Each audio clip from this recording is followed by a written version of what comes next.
of May, 1918. Paul, I think of you whatever I do.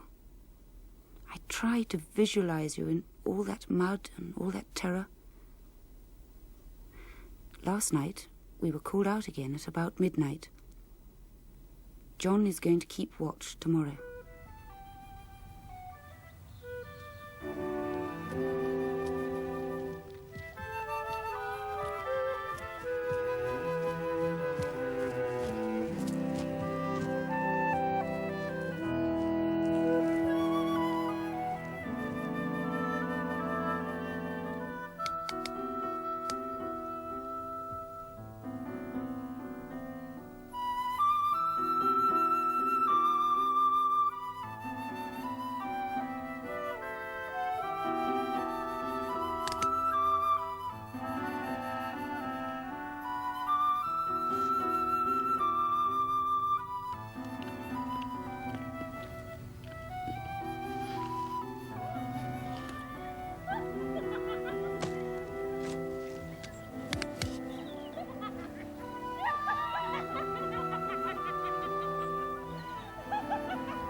Shoot them. I'd shoot them. For firing a hayrick, Captain Gleeson. Damn it, madam, it is forage, isn't it? Well, let's be grateful this is England 1918 and not the Khyber Pass 25 years ago. But we can't be sure that it was sabotage. 3 fires in a month. And in the same area. Well, then what are we going to do? All we've come up with so far are the Potter sisters and 2 patients from the convalescent home. Castrate them. Who? Jumbo Bellchamber and that Canadian chum of his. So you do think it is someone from here? Obviously. Why? It wouldn't be one of the locals. Oh, I suppose you're right.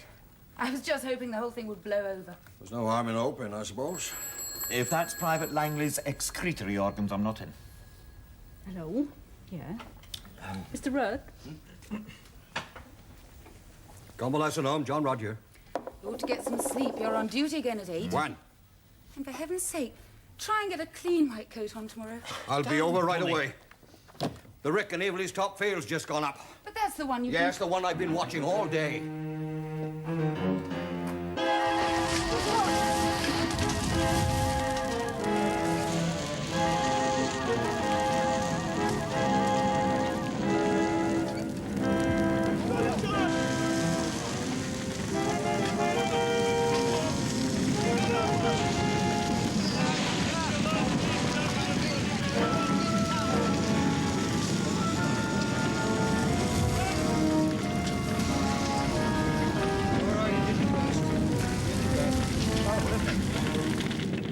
You both smoke, don't you?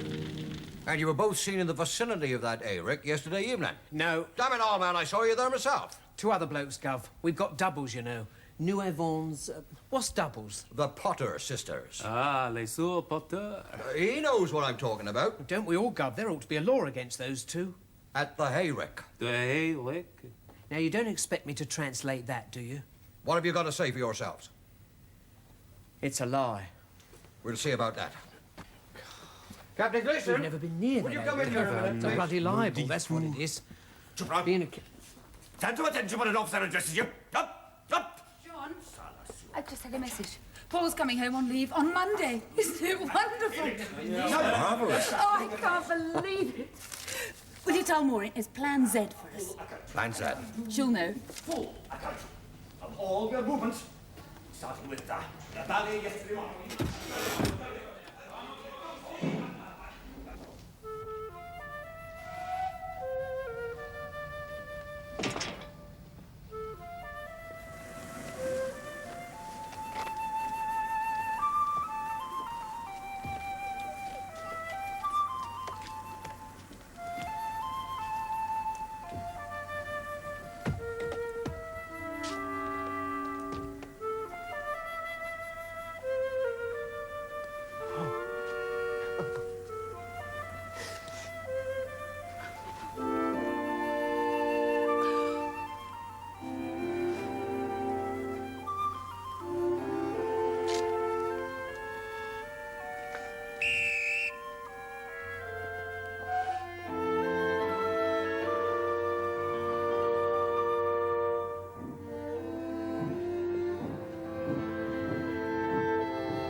her.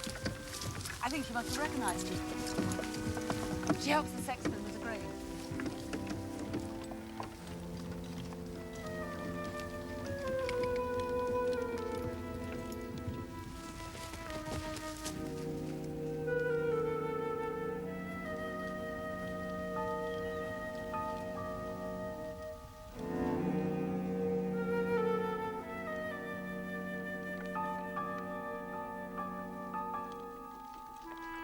Hello.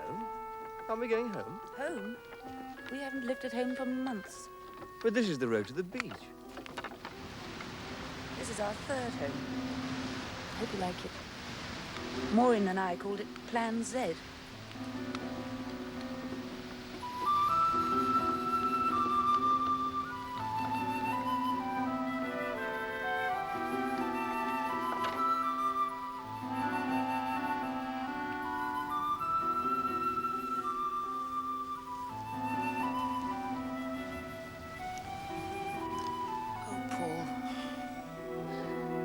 I thought you might have changed. Darling. After all this time, I thought... And there you were at the station. I was so nervous. I love you more than ever before. It's just so good to touch you and feel you. Oh.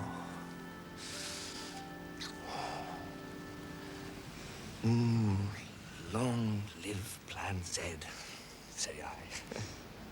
Maureen helped me keep this place secret. Over the months we've been hoarding food. Dear Maureen. Won't people be expecting us? No. That's the ingenuity of Plan Z. Hmm? She spread the word that we're spending 2 days at Paxtonbury. Oh, God, you've invented paradise.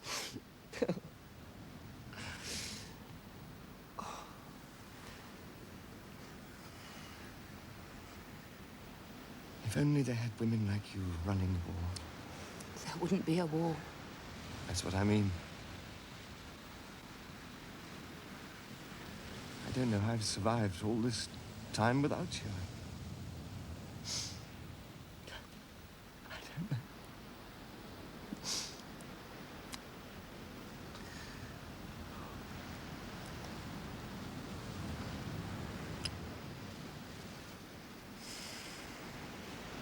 How long did you say we had? 2 days. 2 days? My God, I'm wasting time. Every day, in every way. I want to get to know you better and better. In every way. Better and better.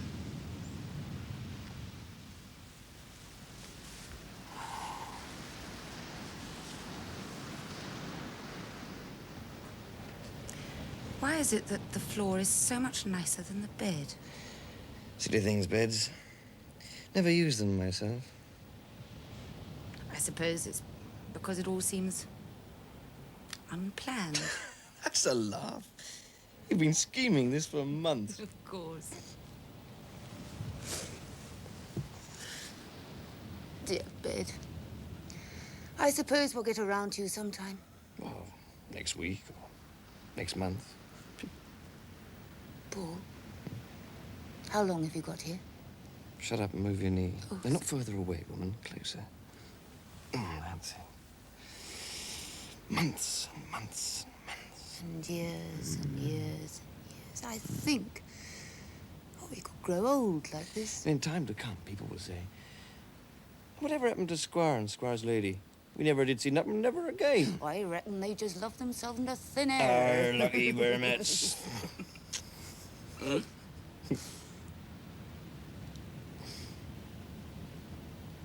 Paul, Hmm? how long have you got? Go to hell. No, tell me. Week, 8 days, something like that. That's all right, then. Right. Well, I thought we ought to get up and get something to eat. Oh. I think we'll do that on Tuesday.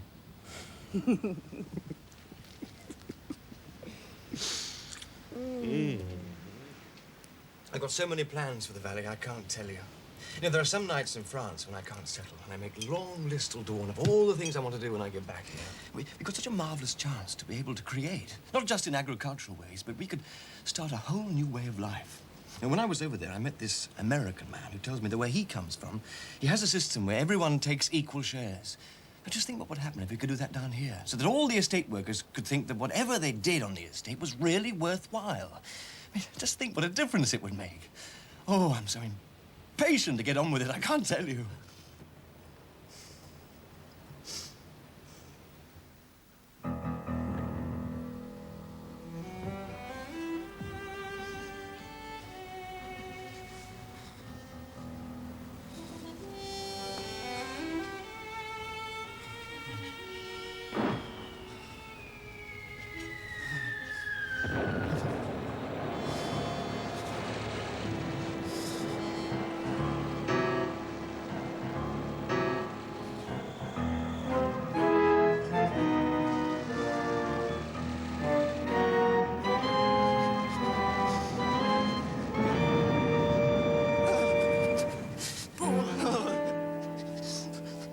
I'm afraid. I promise I'm not afraid. He says I get so stunned. There are boys out there. They can't be much older than Simon. They're beginning to look like old men. Claire, can you believe that? They're beginning to look like old men.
Claire?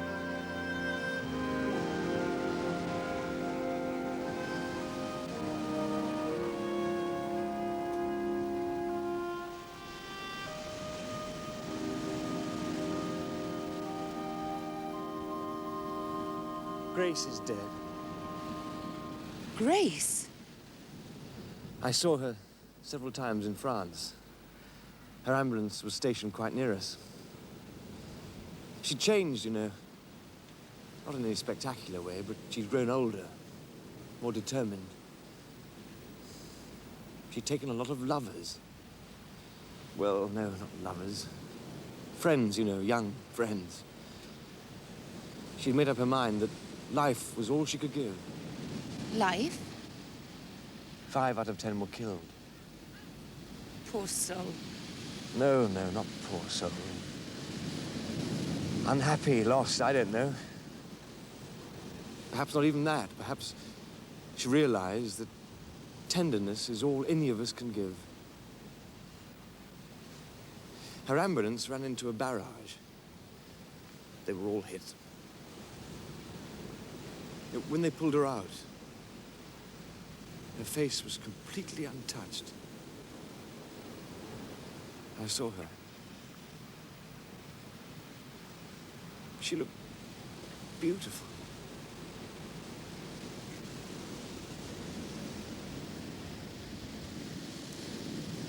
You'll have to tell Simon.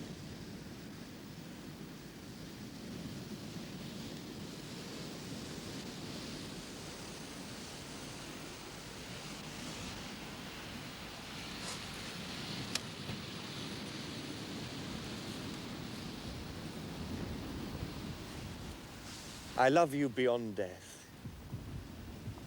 But I loved her then. I was glad for the young men that she'd taken. And I was grateful for everything that she'd given me.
Hello, Simon. Hello. Thank heavens for a friendly face. Claire said you might be coming home from school for the weekend. I thought you would have been at the cottage. My train arrived early. Ah. I thought I'd have a look at the old place. I hadn't seen the big house for ages. Well, it's not the same now, is it? No. Makes us feel like strangers. How are you, anyway? Fine.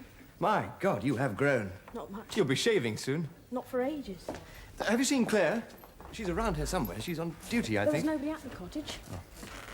Are you here for long? Another 5 days. We spent a couple of days in Paxtonbury. So I heard. Well, your mother, Claire, she needed the break. Come on, let's go somewhere where we can talk, shall we?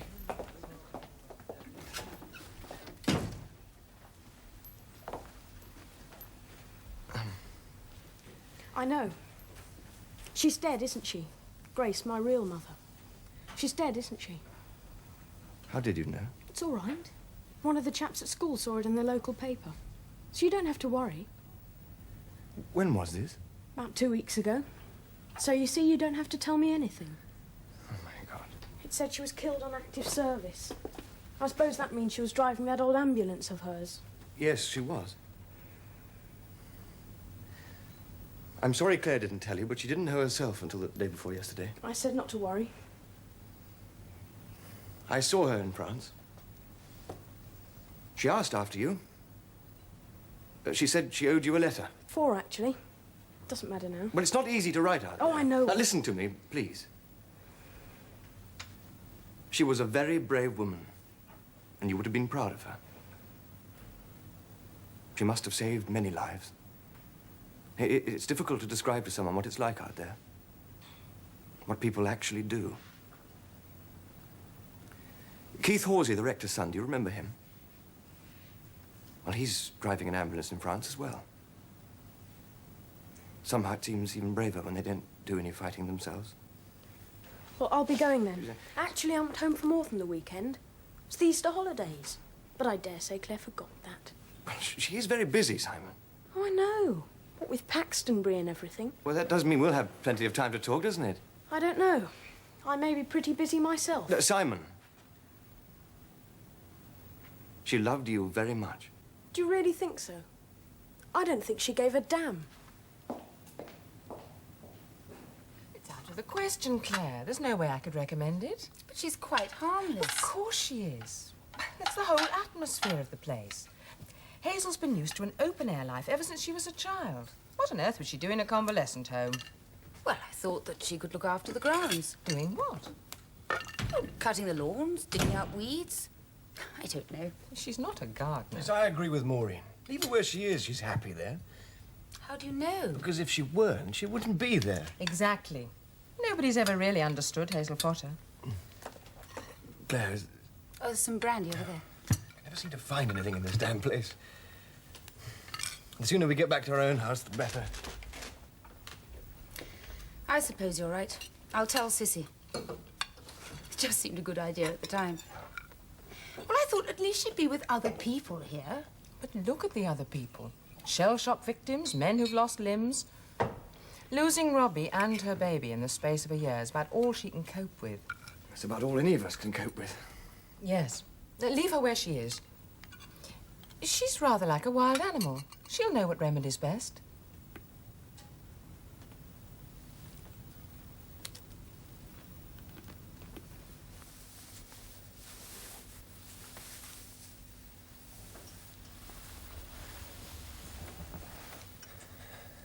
What's the matter? I don't know.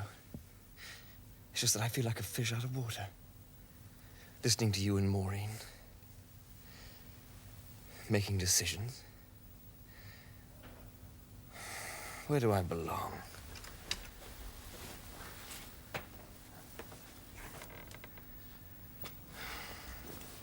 What am I doing here?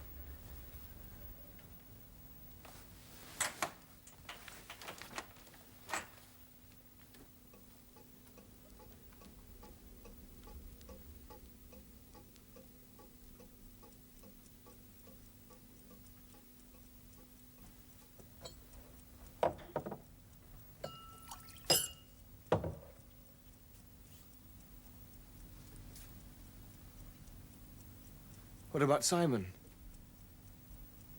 I've failed in so many ways. You're wrong. You're so wrong. I go back to France the day after tomorrow. And the awful thing is that I'm beginning to look forward to it. In its own way, France is rather like our 2 days on the beach. Cut off from reality and from the responsibility of having to make your own decisions. What's going to happen when I come back to face the real world? Can I help? Yes, please.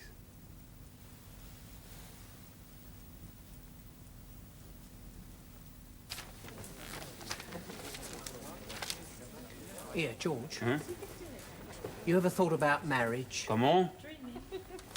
Marriage. Hostie.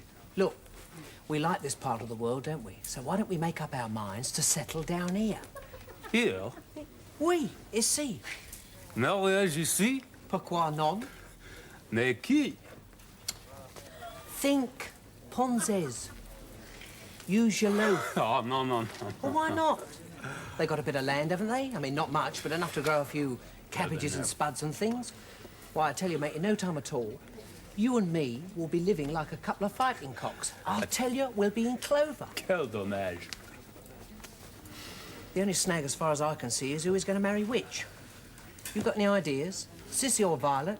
Violet or Sissy? So there you are, you lazy gunners. And why are you not at your occupational therapy? Can you tell me that? Get outside at once and weave me a basket, toot sweet, or I'll plant my foot up your derrieres. Johnny! Johnny!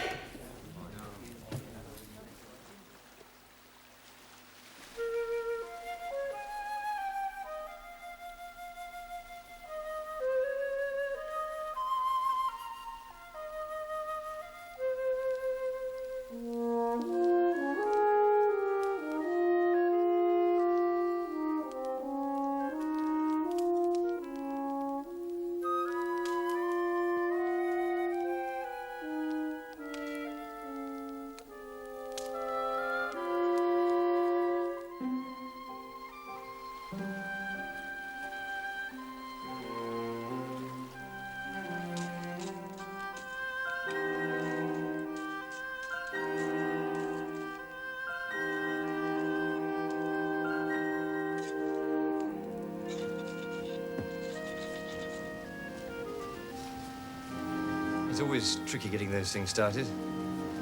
Shall I take a look? So, this is where you've been spending all your time. I wanted to see what the place was like. Well, it used to belong to a local character called Crabpot Willie, I believe. That was long before my time. Claire remembers him as a shaggy whiskered old rascal who always used to walk sideways like a crab and was said to have rounded the horn in a windjammer. I don't believe a word of it myself. I think she's done the place up rather nicely, don't you? It's got some of our things in it. That chair and those old curtains. They came from my room in the big house. Well, I suppose you didn't want to spend too much money. Nice spot, though. marvellous in the summer. And up there beyond the pine needles, we found all sorts of wild things. Campion, bluebells. We even stumbled across a grove of dwarf oaks. You could have a lot of fun down here. Well, I'm going back to France tomorrow. I shan't be needing it. I'm going back to school myself.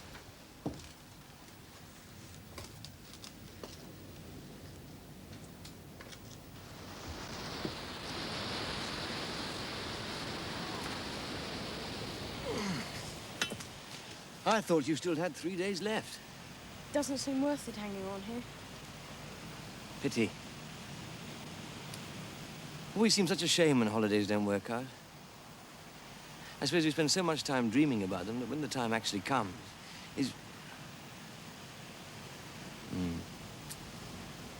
should learn not to expect too much, I dare say. Was yours a disappointment also? Oh, no, it was marvellous seeing the place again, and the family and you. Oh, no, I didn't mean it like that. What I meant was we spend so much time in one place. Well, me in France and you at school. And this so occupies us that when we have to go somewhere else, like here, for example, it seems awfully difficult to fit in. Do you find that? I hadn't thought of it like that. Well, just as well, perhaps.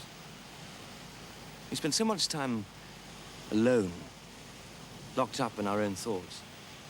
It's awfully difficult to make that transition that includes other people. Like you and me, you mean? I don't know. I don't know if that is what I meant.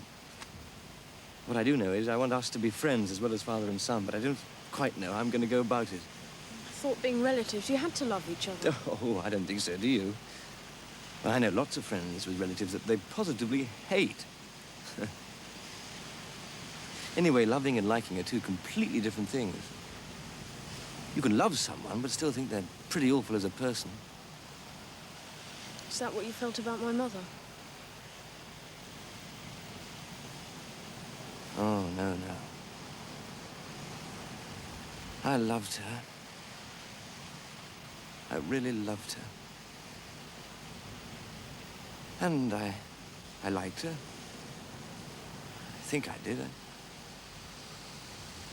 I didn't know her for very long, and we were two completely different people. And she did things I didn't really understand or forgive. But I think I liked her. I certainly respected her as a person. I don't know. I don't know. Oh, dear, oh, dear. Collapse of father figure. I'm not doing awfully well, am I?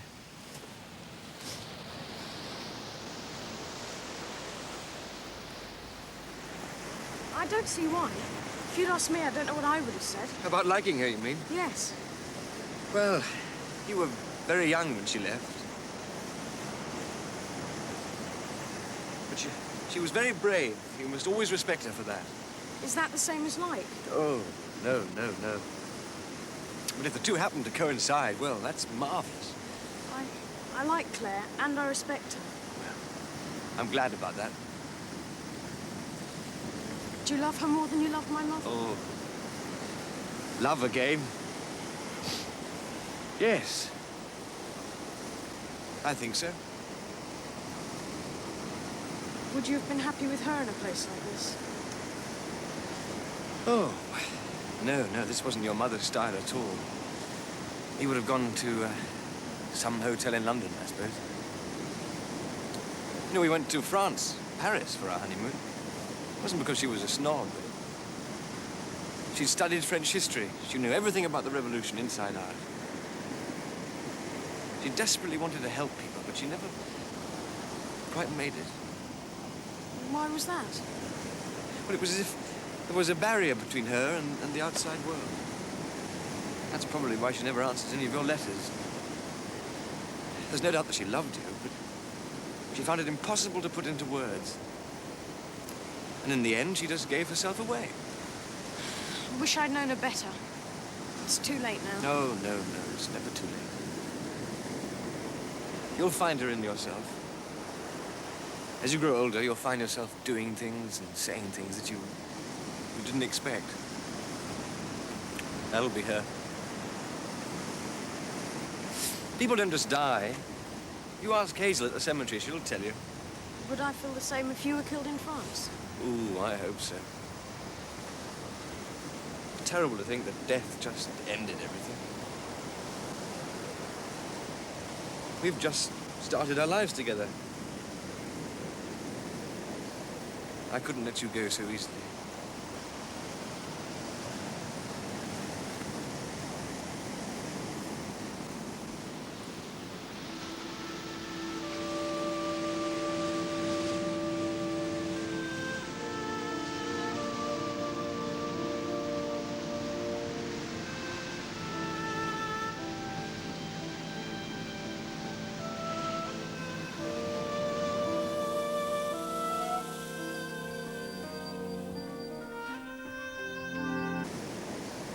I couldn't let you go so easily.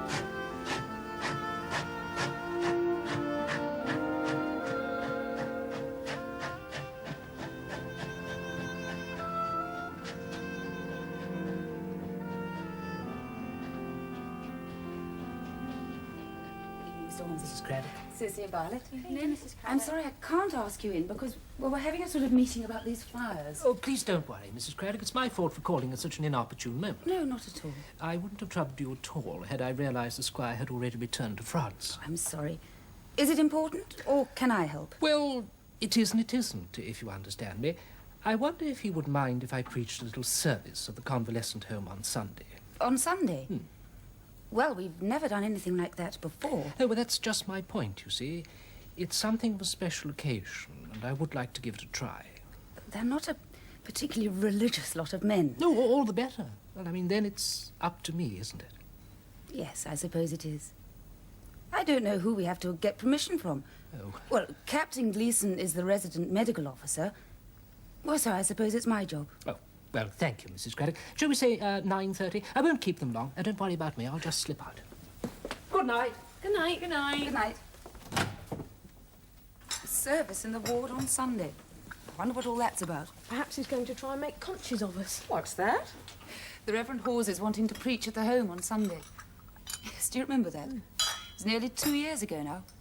I remember he started a terrible fuss by telling us to pray for the Germans.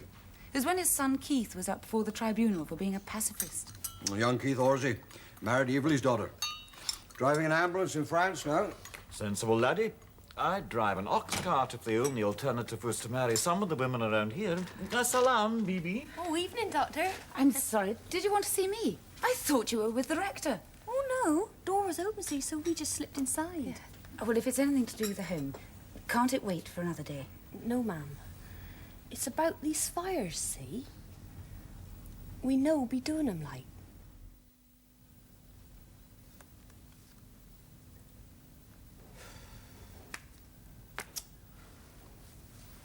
Now, come on, George, make up your mind.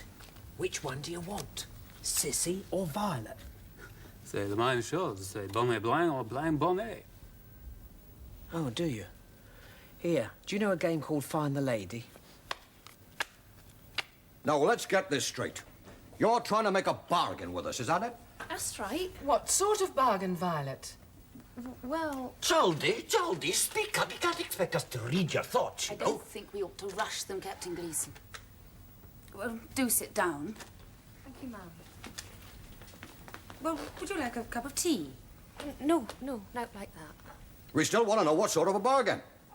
If you've got any knowledge of the person firing these ricks, it's a matter for the law. That be it, see? We don't want any police brought in. Well, we can't do that. Matter's already in the hands of police. Good heavens above, the whole damn place in uproar. Oh, we knows. Is it one of the patients up at the home? Oh, no, Dr. Rudd. Well, do you know who it is? Yes, ma'am. Is it anyone connected with your family? You're thinking of Smut and what happened to him? You were put away for a mighty long time, ma'am. Yes, but that was for assault. She's right, though. Arson's a damn serious crime. So you don't want to tell us who this person, this relation is, in case he's sent to prison? Is that it? Yeah. I still think you ought to tell us. Well, someone is going to get hurt one of these days. Do you know why this person is doing it? No, ma'am. Well, is it one of the children? And it wouldn't be Meg. Is it Hazel? You don't have to tell us, but it would be better if you did. Tell them. Yes, Mr. Craddock. Have you any proof of this? Well, I were with her one day, see, and her say something. Well, at the time I didn't understand. Well, now with these new fires, well, I don't know if it be proof, but I know her done it. I'll tell the police. You can't do that. No, Why not? John. You can't go back in your word. I never gave my word. Nevertheless, John, Jock's right. Violet gave us her confidence. You can't let her down now. But damn it all, it's our duty to inform the police. Not if we don't know for sure. And not if the fires are stopped from tonight. How do you mean? Well, let's say we just suspect Hazel, nothing more. And then if she's not actually caught in the act... It's only a matter of time. I mean, how else can we stop her? She's as mad as a hatter. She beat me's the telly! You have no right to say that. No, I'm sorry, Violet. I didn't mean to say that. But we all know that your sister is not responsible for what she does. Then why don't we take the poor wee thing into our care? What? She can't light fires if there are no fires to be lit, can she? Put her away, you mean? But that's Not exactly put, what Violet doesn't send, want. woman. God in heaven protect me from dyed-in-the-wool female practitioners. I am not a dyed-in-the-wool female practitioner. Where would you send her? I have a colleague in Bristol who might be able to help. Will she go? Will she? Not if it be one of they madhouses. I don't know, would they, nor does she. Good God, Baba, what do you take me for? Some dirty-wearing medicine waller flogging his wares in the bazaar? You proud. Violet is not Indian, Captain Gleason. You must speak to her in English. The fact is, what are we going to do? I suggest we speak to Hazel. All of us? No, just one. Or size up the position for ourselves. I don't think it should be the Subadar Major here. And you represent authority, John. So it's up to me or Claire. Well, Claire? I don't mind. Then I think it should be you. And the sooner the better.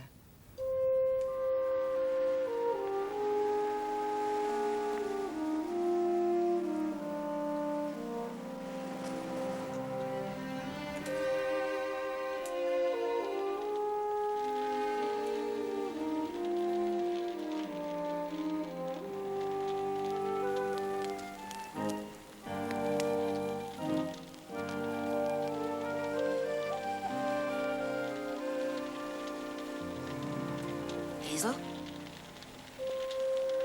They still be searching. Searching?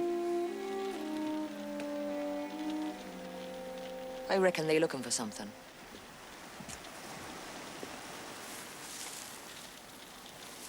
I just came to see how you're getting on. Good enough. Well, the squire wanted to come, but unfortunately he had to go away again. I reckon they be searching. What are they looking for? He don't have to be afraid of waking, he?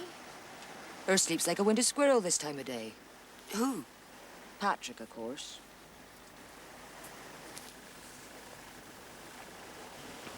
How old is he? I seen Squire. He don't see I. You don't go to Locum much anymore. It's the tacker, see?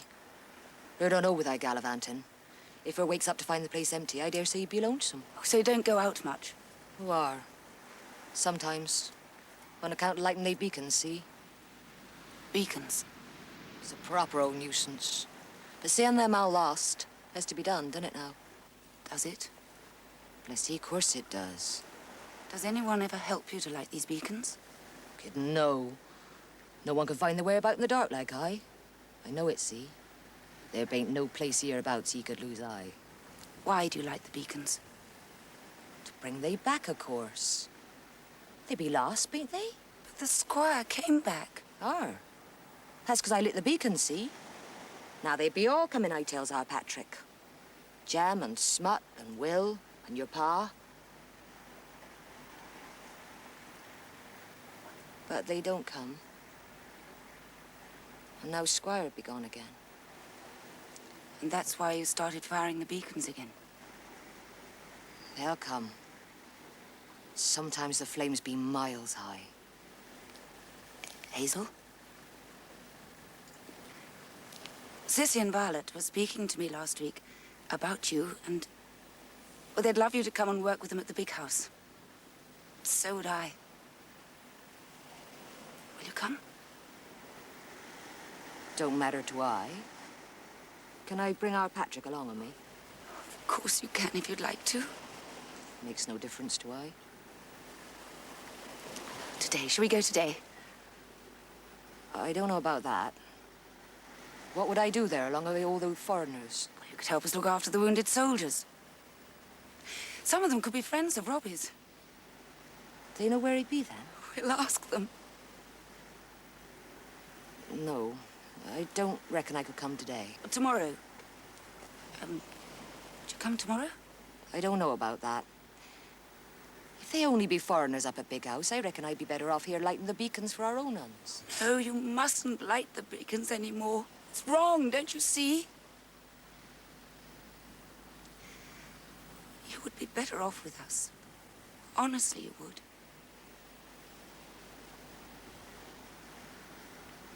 I reckon he knows best. Shall we go now? Would he say they'll find their way home, beacons or no beacons? Yes, I should think so. Jem, and Will, and Smut, and all they others. Yes. They ain't dead, you know. No, I know. Squire'll bring they if Smut don't.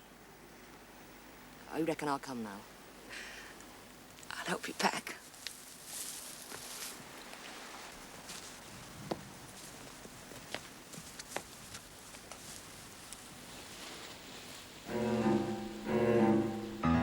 Where are you taking us? To the big house, Hazel. And what they doing here? John, wait! They've just come to help you.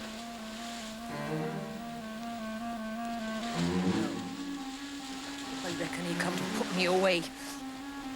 Hazel!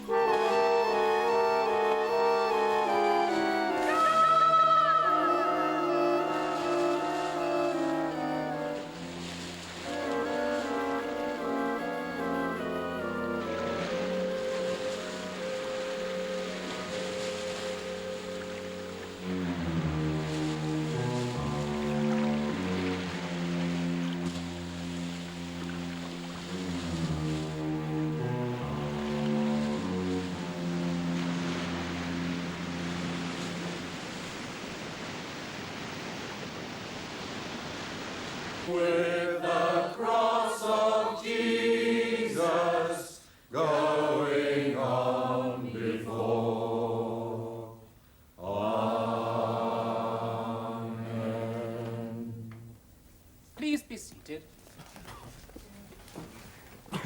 I'm not going to bore you with a sermon, and I haven't prepared a text. Instead, I'm going to read to you from this letter. It was written by a man who came from hereabouts. Some of you may remember him. For some time, he was a conscientious objector. and then a friend of his, on leave from France, persuaded him to become an ambulance driver, and he's been out on active service ever since. Does he mean Keith? Yes. He'd been in France exactly a year when he wrote this. Like some of you, he'd been in the action at Pilcombe Wood near Ypres, and the first part of the letter describes the 50-minute cessation of hostilities towards the end of the Passchendaele battle, when the men of both sides went out into the open to collect their wounded. But as some of you were probably there, I won't read that. He goes on, "This is the first anniversary of my arrival in France, and it seems a good time to jot down a thought or two that I should have put on paper months ago. But somehow there never seemed to be enough time, either before or since the Ypres fighting. First, please don't bother to send the books you promised. I think a man would have to be a fool not to learn more in a week out here than he could cram into a lifetime of reading. Well now, to the balance sheets. I've done some adding up since the Passchendaele show. On the debit side, carried forward from last year and the year before that, is death, blood, mud, lice, fear and boredom. And on the other side, call them the hidden credits, sheer wonder at what a pounding the average human being can take without breaking.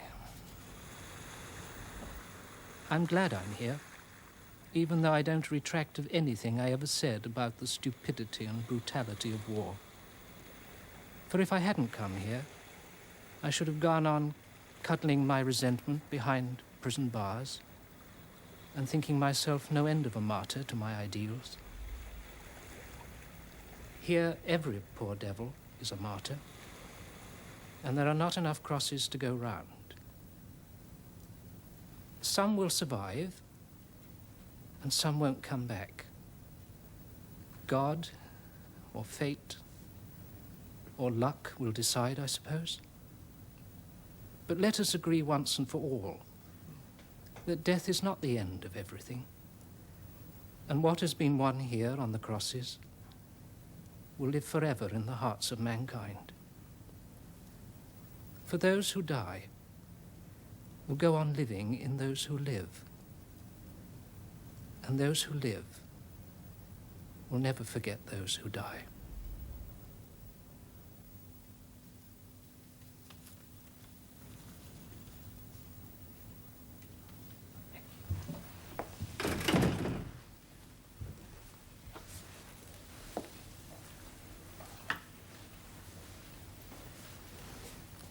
Keith is dead, isn't he?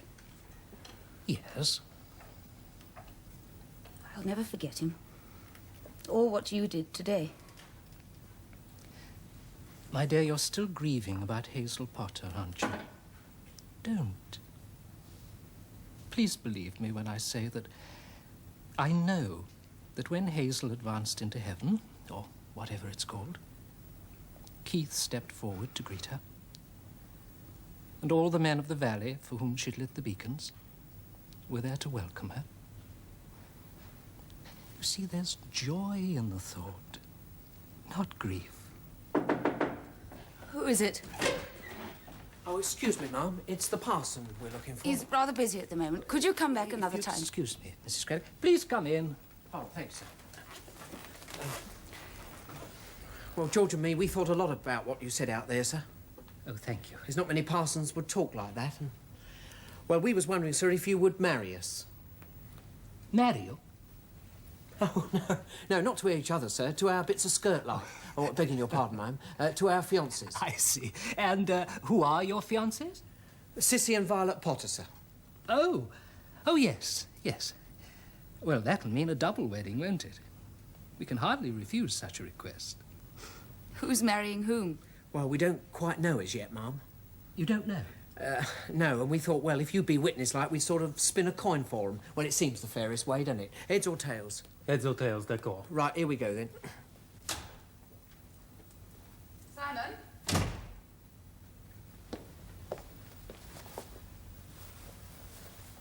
What's the matter? This came for you while we're at the service. I opened it in case... God. They don't say he's dead. They don't know for sure. They just say he's missing. Believe... Oh.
Quarter Day, 1919. The last of the patients leave today.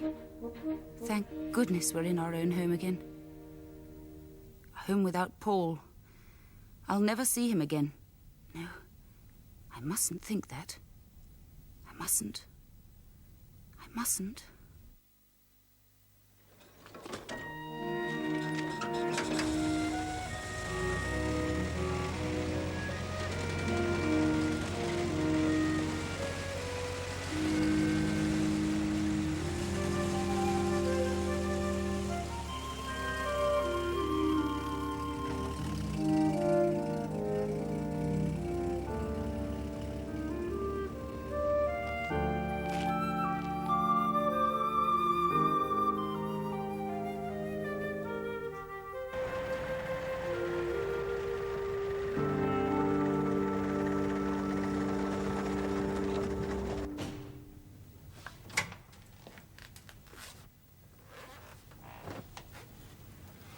Well, last of them's gone. Who? Last of the wounded soldiers from the house. There's only 4 of them left. I saw the ambulance take them away. Poor devils. They'd be going home. Maybe. But one of them's got no hands. One, I don't know what's left. But there were no legs under the blanket. Nothing. It'll seem strange not having them wounded soldiers up at Shallowford. Yes. Suppose we get used to it. Getting back to like it was before the war in the old days.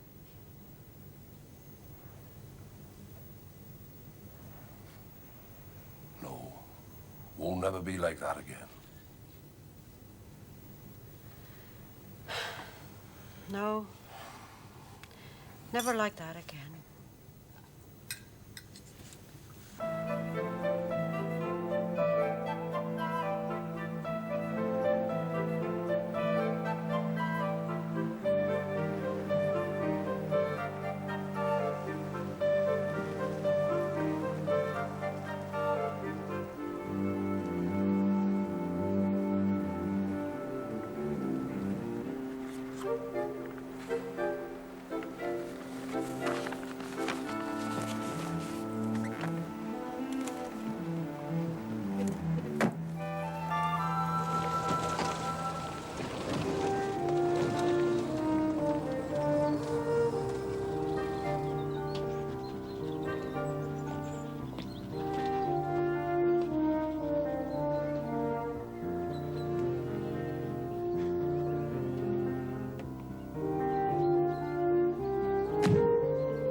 Eleanor. Well, don't you recognise me? Sydney. Oh, Sydney. Well, I haven't seen you for years. What have you been doing? They say you work for the government now. Forestry officer. Oh, 'tis important. Oh, giving that up, of course. Oh, I was just going to make a cup of tea. No, thanks. Oh, you got to have some tea.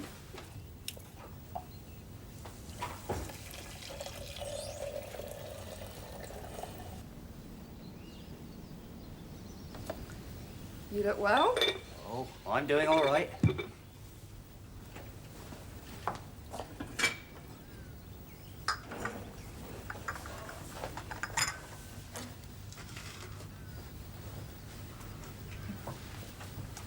Well,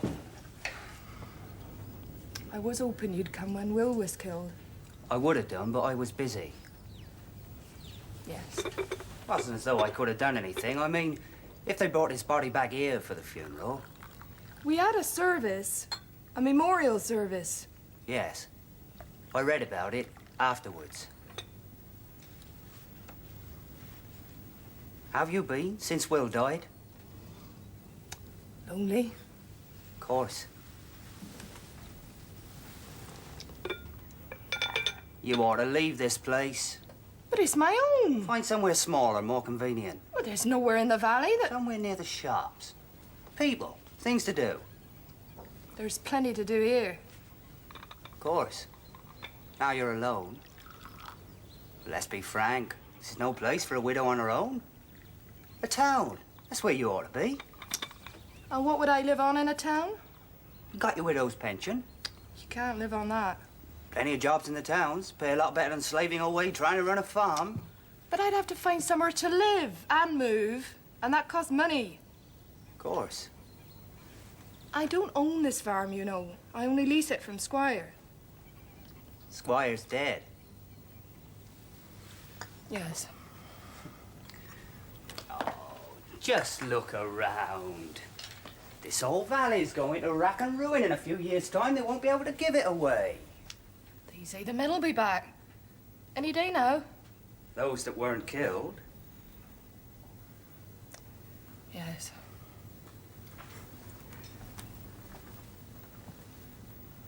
How do you think they'll ever farm the valley again without the men? Smut Potter, Gilbert Evely, Jem, Walt Pascoe. You seem to have kept in touch. You seem to know what's happening. Oh, I used to live in the valley. Yes. It's finished.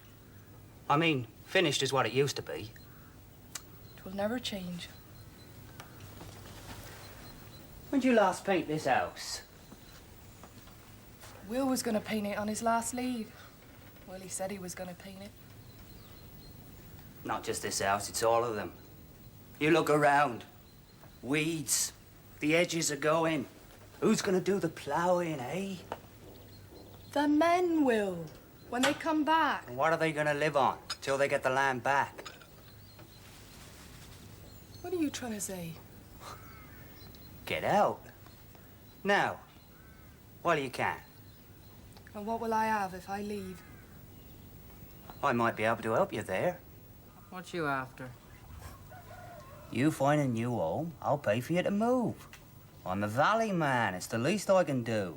I don't reckon on moving. Up to you. I mean, after the estate is sold. Who says them selling the estate? Well, who's going to pay to run it? No. Of course you'll sell it, Mrs. Craddock. Nothing else you can do. And whoever buys it, they're not going to be interested in tenant farmers. When your lease is up, you'll be out.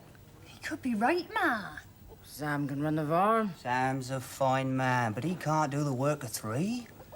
Now, when you had Jem here... But you don't have Jem anymore. Now we got Jumbo and George. I thought I heard that you and your husbands were going to cottages on Lord Gilroy's estate. It's not certain. Someone's been telling he a lot. Now, when Smut comes home, I'm he'll put the... afraid he isn't coming home. Of course he's coming home. He was killed, Meg. Of course he weren't killed. You had the telegram. Missing. Believe killed. That don't mean he were That killed. was 2 years ago. What do we think I've been using the cards for all this time? For to see what happened to Smut. And every time, every single time, 'tis the same story. Him alive. We'm across the water, but him alive. No. Us'll bide till Smut come home. And if he wanna move, maybe us'll move. But us'll wait and see what he say.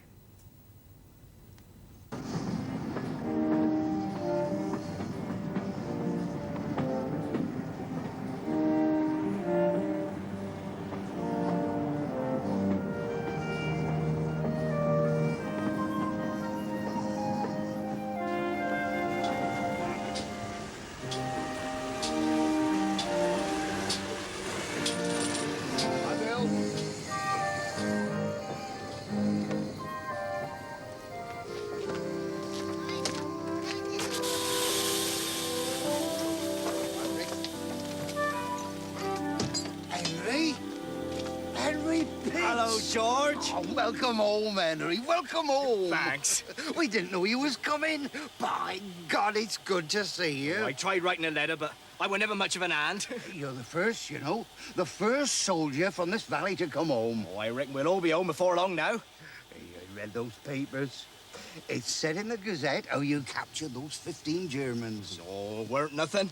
Just lucky, that's all. Hey, they gave you the DCM for it, though, didn't they? Oh, yeah, they did that, but hey, it don't mean nothing. Hey, welcome home, Henry. Welcome home. You keeping well? Oh, fine, thanks. And the family? All fine. Oh, good. Well, I reckon if I get to move on, I can have a look round the farm before it gets dark. See what needs doing. Bye, George. Bye.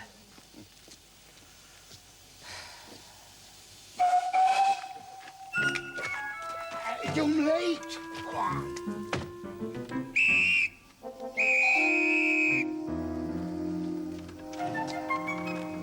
Don't forget the eggs. John? Oh, hello, my dear.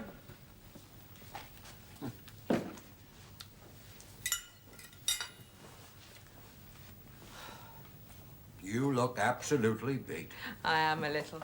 Can I get you something to eat? Oh, just an egg. I'm not really hungry.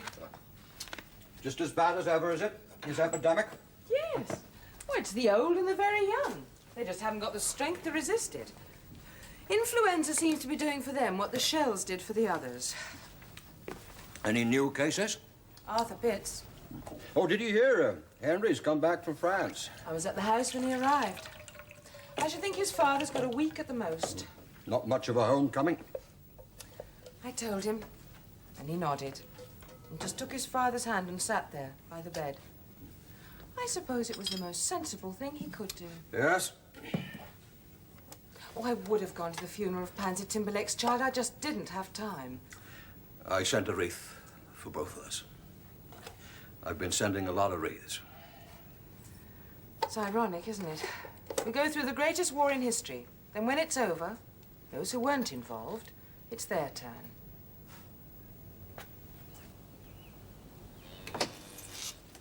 Oh, Parson. Oh, Henry. Thank you. I've heard about your father. I was wondering if there's anything I could do. Oh, that's very kind of you, but I don't think there'd be anything. At least there's a lot of work called for in the fields, but I don't reckon. No. Well, in that case, I'll just say hello to him. I hope you won't take offence, but I think 'tis better you don't see him. He'd be a proud man, my father, and I don't think he'd want to be seen. Not the way he is. Yes.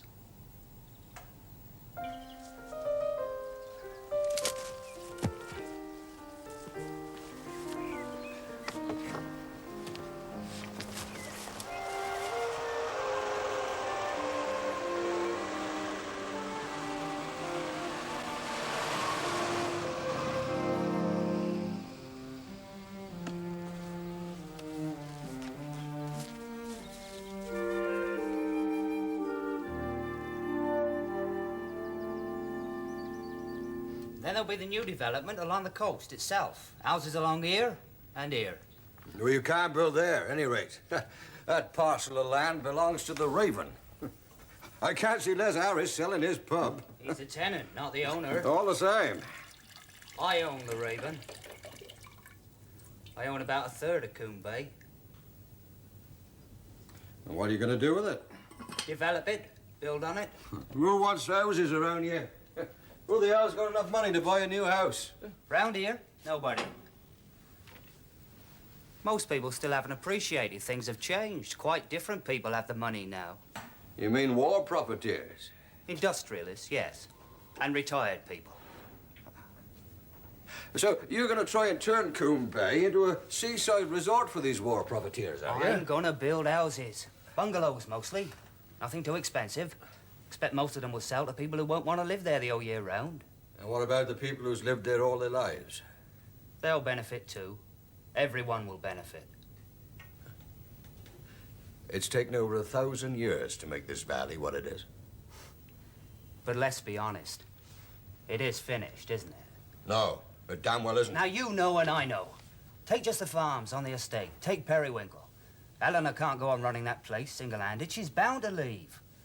Take Low Coombe. When you see Sam Potter staying on there without either smut or gem, Jumbo and the Frenchie aren't much good as farmers. That's only 2 farms. Take Hermitage Farm. Like everywhere else, it's been overcultivated. Country needed food and the land had to produce it. Well, that doesn't mean we It can't... means that it'll be years before it's as fertile as it used to be. In the meantime, what's Henry Pitts gonna live on? Oh, he'll never leave his farm. I wouldn't bet on that if I were you. Take Deepdean Farm. Old Willoughby. He hasn't got a son to take over. We've never had any problem finding new tenants for this estate. I'm sure you're right. In the old days.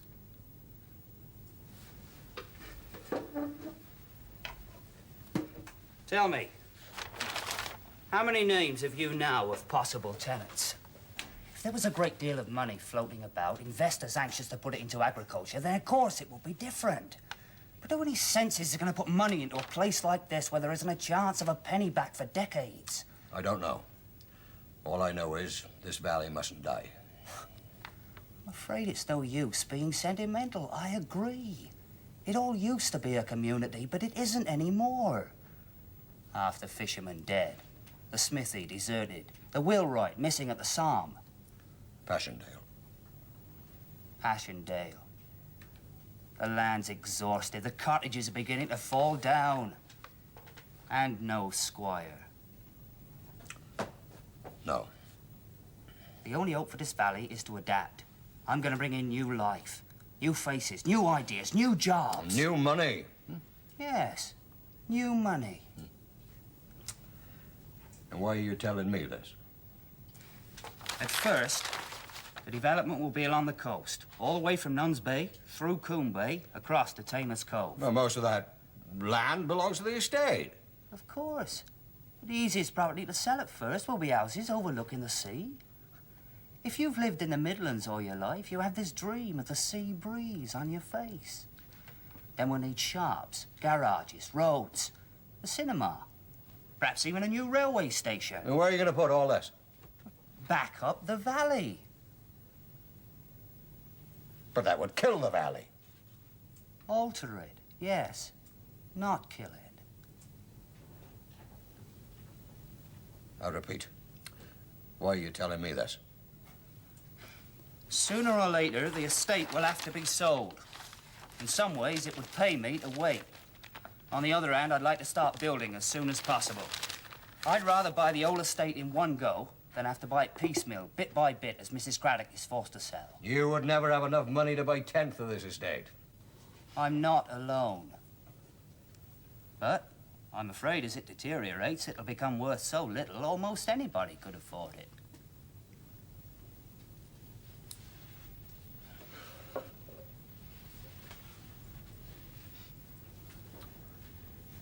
You still haven't told me what you want me to do. Mrs. Craddock respects you. You know more about the valley than anybody else. Persuade her. After all, she'll be able to live very comfortably for the rest of her life. I see. And if the sale goes through quickly at a fair price, There'll be something in it for you. Say 10%.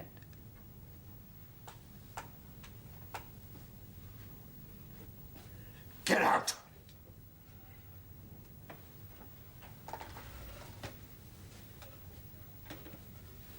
You know how to get in touch with me. Oh, don't take too long. I said get out!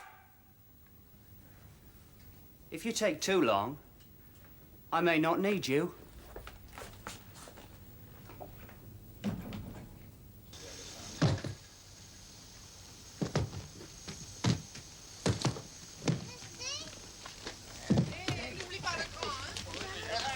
See your gran, have you?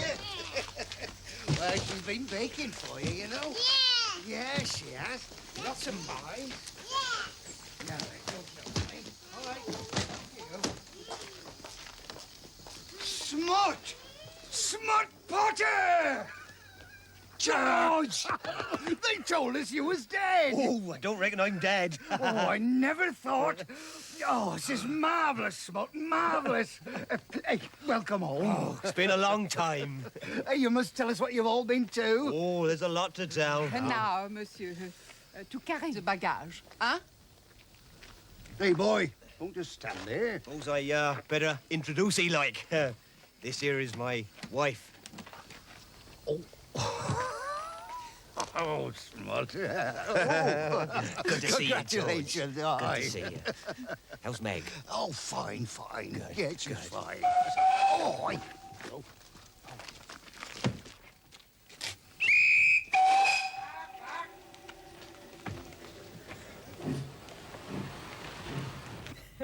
He seems healthy enough. He feels it. You should see the tidal waves in the bath when he kicks. Or she. Yes, I think Paul would have liked a daughter. Yes. It could be any day now.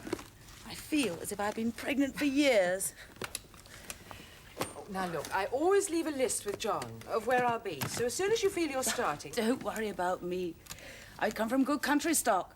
No, my family have never had trouble having babies. All the same, I want to be here.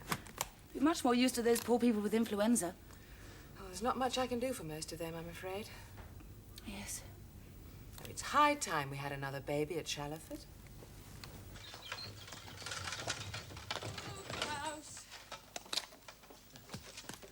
Hello, my dear. You're rather late. The moment this wretched epidemic's over, I'm going to give up doctoring and just be a proper wife. You'll never give up being a doctor. Well, 90% wife, 10% doctor. You look very tired. What have you been doing? I called to see Claire. That baby's due any day now. Another baby that won't see its father? Yes. What have you been doing? I spent the afternoon with the appalling Mr. Sidney Cotsell. What did he want? He wants to buy the valley. Sydney? Wants to build blasted bungalows on the coast. He offered me 10% if I could persuade Claire to sell to him. Sydney? Sydney Wanted wants you me to persuade my own employers to sell to him. A blasted war profiteer. What did you say to him? Oh, I threw him out. George, you there? Not it'll make any difference. He'll be back. Who's to stop him? Everybody. The estate is more run down now than it was when Paul first bought it. We can't hope for two miracles. Why, no, but Simon's, what, 14 now? 7 years, he'll inherit from his father. The valley can't wait 7 years. The tenants need help now. It'll take years for Simon to learn the job. I mean, Paul was only just accepted, and he was a grown-up man when he started. Yes, but you'll help. I mean... Of course I'll help, yes, but I'm not as young as I was. John. If only Roddy was still alive. The estate needs a new squire. Oh, just to keep things together until Simon's old enough to take over. And where do you suggest a new squire is going to come from? Claire could remarry. She's not 18, you know. She's younger than I was when I married you. You're the only woman I know who pretends to be older than she really is. No, it's different now. Where would Claire find a man? England's full of young widows and girls who'll never get a chance of getting married. There's no spare young men. We've wiped out an entire generation.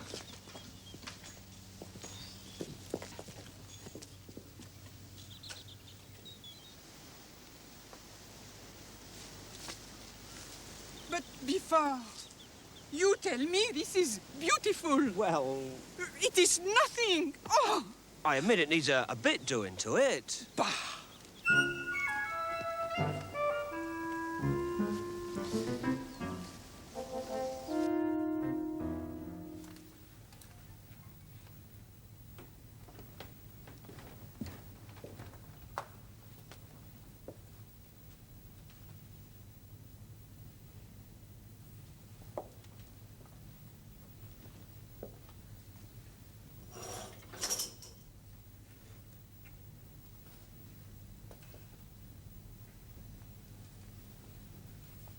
There was nothing more I could do.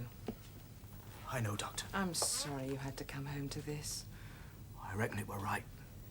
It were God's will he shouldn't die without seeing me. Yes. He had his heart set on living to be 100, but weren't to be.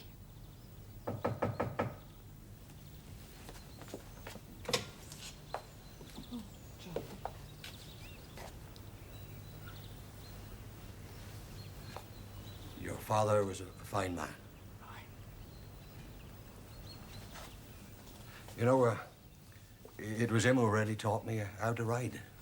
He never told me that. Yes. All these years, he never told me that. I reckon there were a lot of things he never told me, the old varmint. One of the maids came over. Claire started labour. Henry, I've got to go now.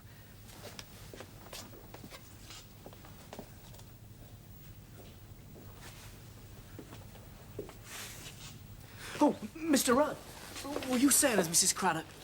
Oh, yes, yes, yes. Oh, that's grand. Be so kind as to give her my best respects. Yes, of course I will.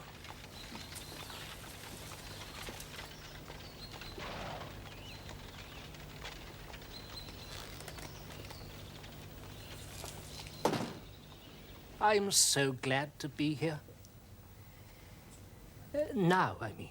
Yes, yes, indeed. And to think I called to discuss the plans for the war memorial. Not quite the right occasion. Oh, no, no, no, no. This will be a much happier event. Joni Potter called to see me this morning. She's lost her baby. 10 days old. The influenza, of course. Yes. And now, God brings us a new life. You see, he doesn't want the valley to die. He's running it a bit fine. Give me a brandy.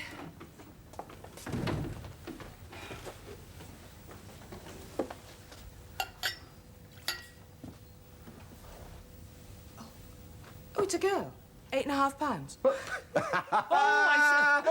Are they both all right? They're both splendid. Oh, congratulations, my dear. Don't congratulate me. I've never seen an easier birth. Well, as Claire says, her family don't give birth, they whelp. Yes. There you are. Well, on this occasion, perhaps.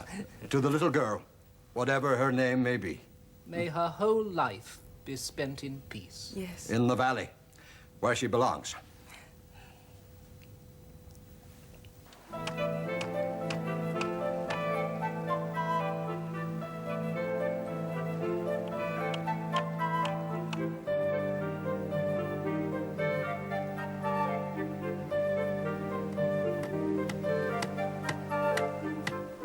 And are you getting used to being back home, Smut? Thank you, Mr. Rudd. Yes, sir. And are you getting used to England, Marie? Oh, it is most hospitable. Good, good. Now, what can I do for you? Well, see, how I met Marie was... She hid you from the Germans. Yes, I know. That's right, yes. She had this bakery. Not that I didn't want to fight, mind you. From what I hear, you've been a very good soldier, Smut. Well, reckon I'm just standing with a rifle is all. But what did you want to see me about? Well, when Marie here was hiding me from the Germans... Assieds-toi! Don't do that, my dear. Oh, he's like a kid. Allez, allez! All right, my dear. Oh. I explain. I tell to Smut, you are French, but you are idiot, hein? Sourd-muet. Deaf and dumb. I don't parlay the lingo, see? And for that, he's not in the army. He aid me. Oh, always he tell me how in England is his house. I think he has, how do you say, a castle? Well, there comes the armistice, the Boche go, and we are marriage. So, enfin, we come to England. I see his house. Oh, he's like for pigs. Well, it's not that Et toi? bad. So I say no. I will not live here. And I buy one bakery.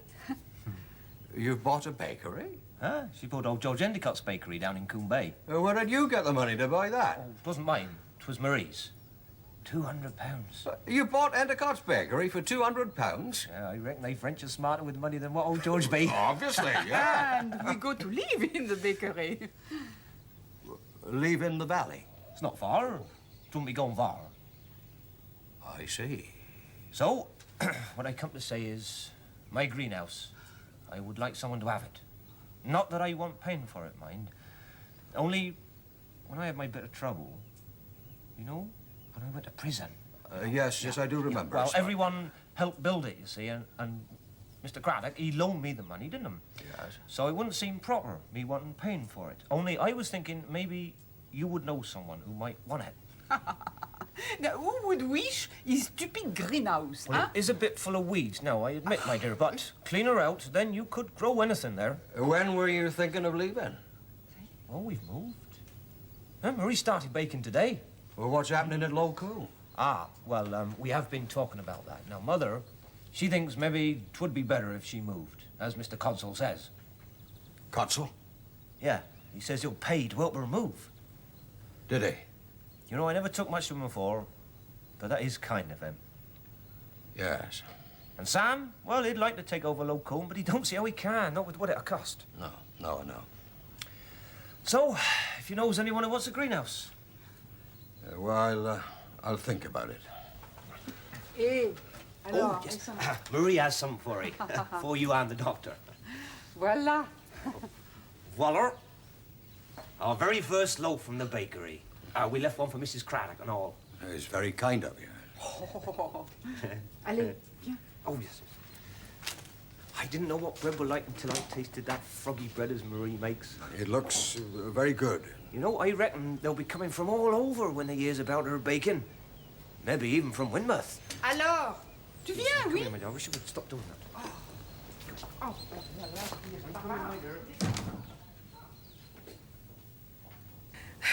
Claire, after 3 weeks, you have 9.5 pounds of extremely healthy baby. I feel rather embarrassed, both of us being so well. Oh, that's the sort of patience I like. Someone told me that the epidemic's nearly over. Oh, it's too early to say yet, but I haven't had any new cases for over a week. Oh, that's wonderful. Yes, or perhaps everyone who was old enough or weak enough has already died. Oh, there is something else.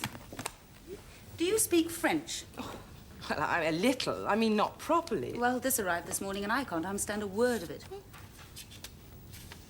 Oh, I'm afraid I can't understand French handwriting. I don't think anyone can. Not in the valley.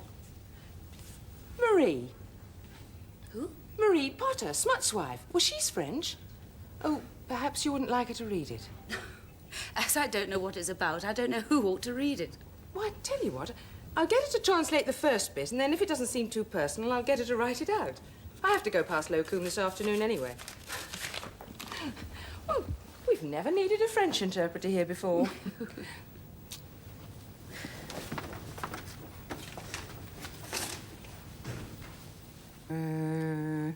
Ah oui. Dear Madame Craddock, I send to you my most sincere salutations in... Comment dire? In... reconnaissant. Recognition? No, she's thanking. Grateful? Oui, grateful memory of your husband. He was trying to save the life of my husband when he died. With great gallantry, he carried my husband, Corporal Lefebvre, on his back to the position of the French soldiers. There, unhappily, there was an explosion of a shell, and they died, the both of them. The Captain Maret, commandant of my husband, writes to me to say he has recommended them most strongly that your husband be awarded the Croix de Guerre. He knew the name of your husband as he had from him the papers of identity. Your husband, dear madam, was a brave man, and I grieve with you. I'm sorry. I thought for a moment that it was... I know.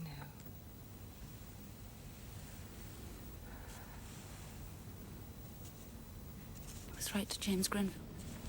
Why? Well, James will know how to go about finding if Paul has received the medal. But I would like it for Simon.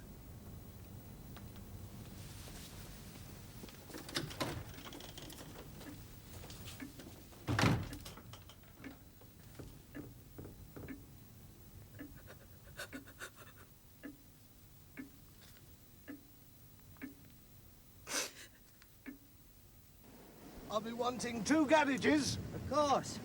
This house has 2 garages. Any design can be altered to fit in with your own requirements. Yes, I expect it can. Now, the road. That'll come in from the northeast. It'll join the main Paxtonbury Road just beyond the railway station. Now, if I might make a suggestion, this site here, that'll have its own private beach. Of course, it's rather more expensive, but... whereabouts is that, then? Over there. The locals call it Crabpot Willie's Cove. You see, it's got its own little bay. But if you're interested, I'd advise you to make a decision fairly rapidly. As you can see, it's the best site on the whole coast. Aye.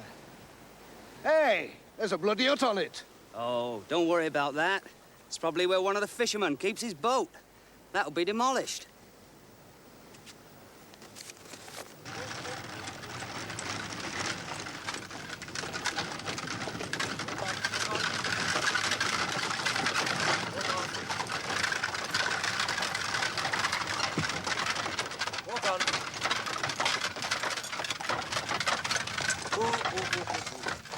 Mr. Grenville. Thought it was he. Smut Potter, isn't it? I haven't seen you for years. You're not by any chance going by Shallowford, are you? Jump on, sir. That is, if you don't mind. Mind what? Well, we haven't been in prison and that. I spend most of my time amongst members of Parliament. And I assure you, Smut, there are far greater rogues in Westminster than you will ever find in a Devon jail. Walk on. I saw you at the station. I was picking up these here for my new bakery. And me and my wife, we're starting a new bakery. Good for you. I didn't even know you were married. Oh, she's French, see? Well, I didn't think to offer to take he. I thought Mrs. Craddock be sending a trap for he. Mrs. Craddock has no idea I'm coming. I hope. No bad news, I hope, sir? No, Smut. Not bad news at all. We talked about it. Maureen and I both decided to tell you. Thank you. Now, you know how I feel about it, personally. But it's your decision.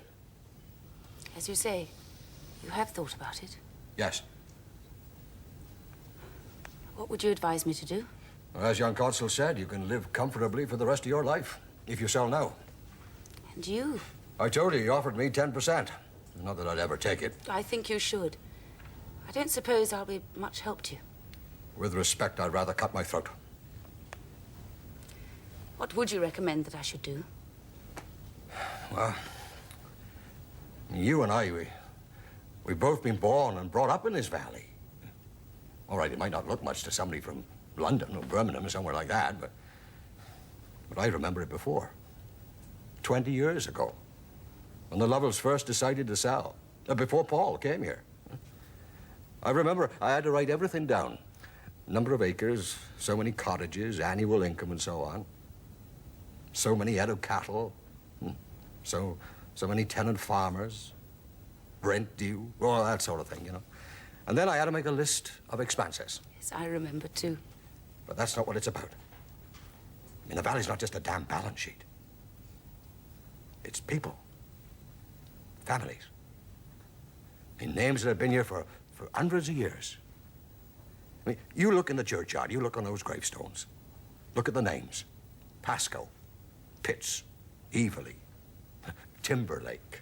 Derwent. Derwent, your own ancestors, yes. Martin Derwent, 1572 to 1654.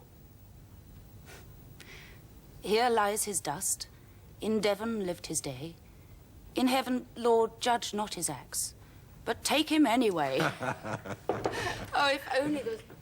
Good Jane! gracious me. Oh. Well, we had no idea you were coming down. A surprise, I hope. Well, how did you get from the station? I travel in style, on Smut Potter's cart. Oh, dear, oh, dear. What are you doing here? I bring news. Like that Greek who brought the news of Marathon to Pericles.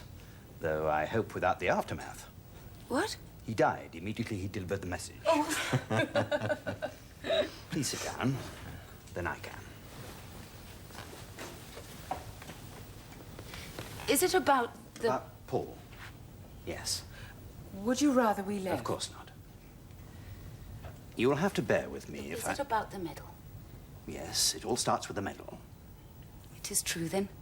They have given Paul the Croix de Guerre. I think you might pour out a glass of brandy for Claire.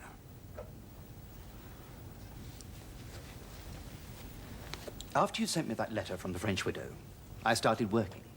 I tried the War Office, who were useless. And then I tried the French, who were worse. After all, the French invented the word bureaucrat, so one might expect incompetence. Have they given Paul the medal? Yes, but... Oh, damn it. I can't keep this up.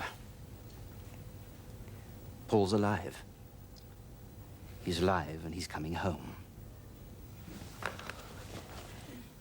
I told you she'd need a brandy. Paul's alive? Alive and nearly as good as new. I've seen him. How did you find out? I went over to Paris.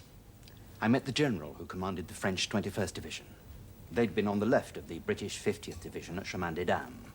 Paul was in the 50th Division? Exactly. Yes.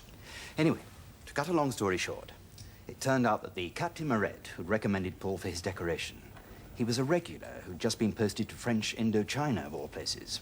So that was useless. Then I found Moret's company commander. He's been demobilized. He's a solicitor now, lives at Mayenne.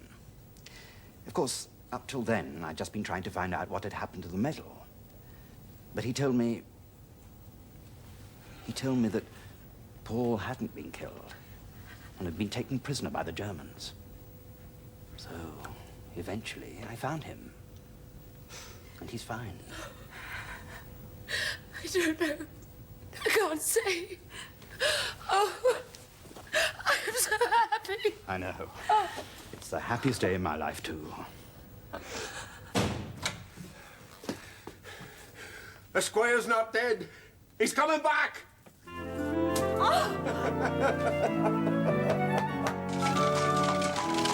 Mr. Craddock is all right, James. He wasn't killed. Yes. And when this shell exploded, most of the blast was taken by this poor Frenchman Mr. Craddock was carrying. But one of the shell splinters went right through this Frenchie's helmet and stuck in Mr. Craddock's skull. Oh. Then the Germans came. Well, he was unconscious, of course, Mr. Craddock. But one of the German surgeons took that shell splinter out, saved his life. Oh, makes you think that. What with old Jerry being the enemy, like? Yes. Anyway, Mr. Craddock was in a coma for months. And then the Americans captured the hospital he was in. Didn't know he was English till he came round because he'd lost his identity disc and his uniform had gone by then. And he couldn't remember anything when he was recovering, what his name was or anything. Then when Mr. Grenfell finally found him, he recognized Grenfell it was. Yeah. Oh, he's fine now. You just give him a month or two. Oh, I reckon that's the best news I've heard since the squire first bought the valley. Yes. Well, come on. Let's go down the Raven. Oh, Let's celebrate. Mr. Rudd. I don't know why everyone's on about it. Ah, I could have told they. Look at that. Of course, Squire's coming home. Seemed never wrong. Smut knows.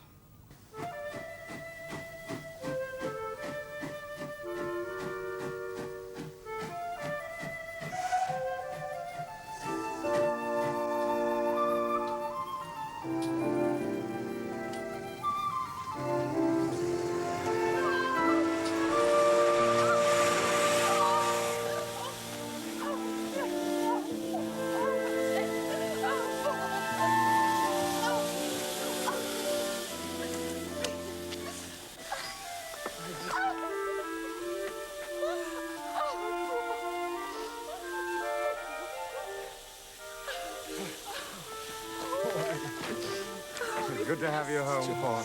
It's good to be home. Come on, then. Let's go.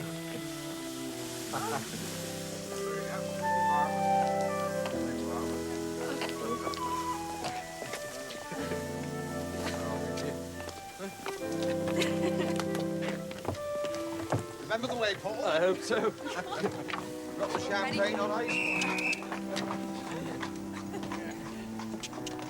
Quick.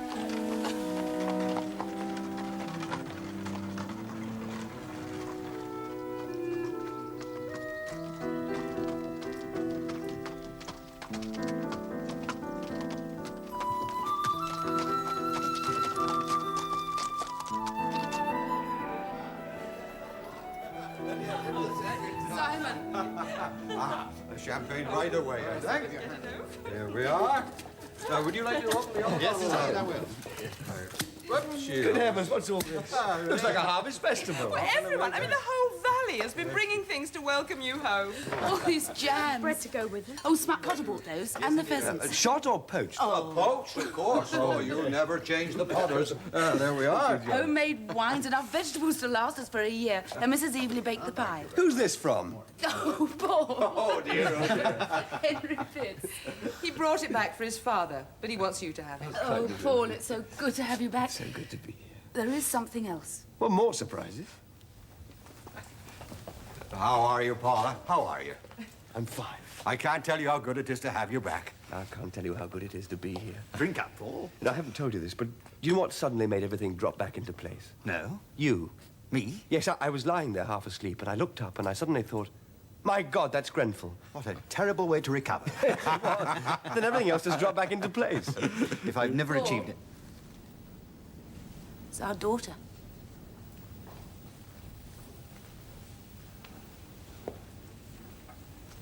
My God. She's beautiful. Yes, she is. What's she called? I haven't decided yet. I want to call her Claire. To Claire. Yes. Yeah. To Claire.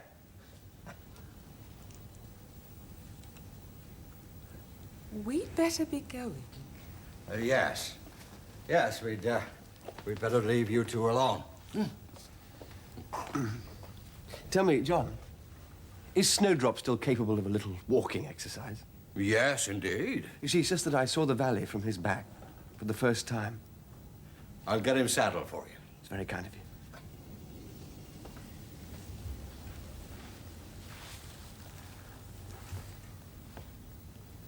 Simon.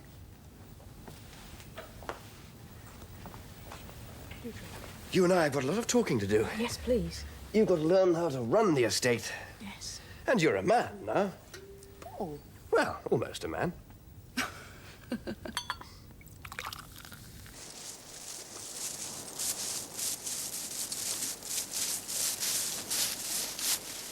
All those books, they're in a terrible state. Yes. Claire, there's something I must tell you. You know my money originally came from scrap. Yes? But when the war first started, the people who managed it for me in London, they made a lot of investments. I didn't really know much about it, to be honest. Anyway, it turned out that it was mostly in munitions. And just before I was wounded, they sent me a long report.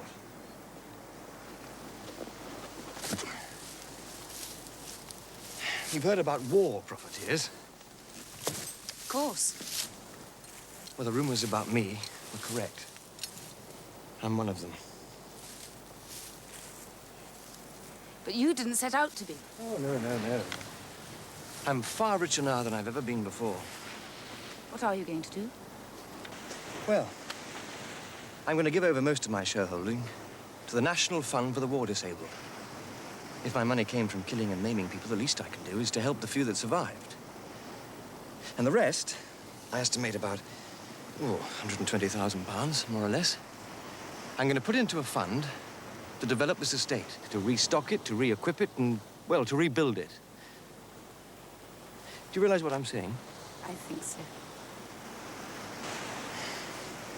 Not one single penny of that money will ever come back to me, or to you, or to the children, for that matter.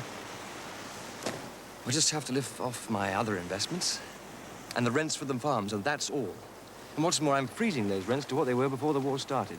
Well, I'll tell you one thing. The tenants won't be so anxious to leave.